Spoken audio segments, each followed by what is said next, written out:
But we begin here with President Donald Trump's meeting with Ukrainian President Volodymyr Zelenskyy. CBS News White House reporter Willie Inman joins me now for more on this story.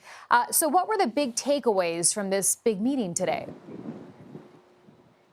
Hey there, Chanel. Well, this was a major meeting for President Zelenskyy of Ukraine. Remember, he wants those security guarantees for his nation. Notably, he wants those Tomahawk missiles, those long-range missiles that have the capability to go deep into Russian territory. Now, the president is not necessarily signing off on giving Ukraine these weapons. He essentially said he hopes that they're not needed and that the peace process can play out. In fact, in a True Social post, just several hours after this meeting took place, he said that he called the meeting very interesting and cordial, but that he told Zelenskyy that he strongly suggested to Putin as well that it's time to stop the killing and to end this war. So, of course, both leaders talking about the needs for Ukraine. This, of course, follows, as you mentioned, that hours-long phone call that President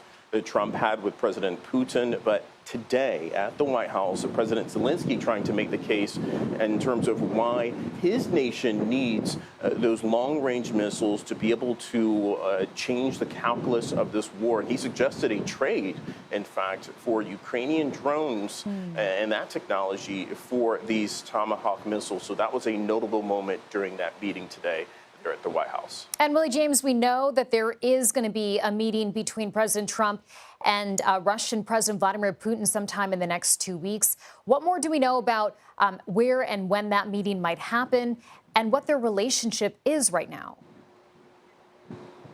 Yeah, well, that meeting is expected to take place in Hungary, Budapest to be exact, but it's unclear in terms of when it will happen. We know that top U.S. and Russian officials will talk in the coming days, but still the president hoping to play mediator-in-chief, speaking to both sides, maintaining those relationships with not only President Putin, but that relationship with President Zelenskyy, although we have seen the president shift and change his tone in believing that Ukraine can certainly perhaps maintain or gain back some of its territory. That remains to be seen.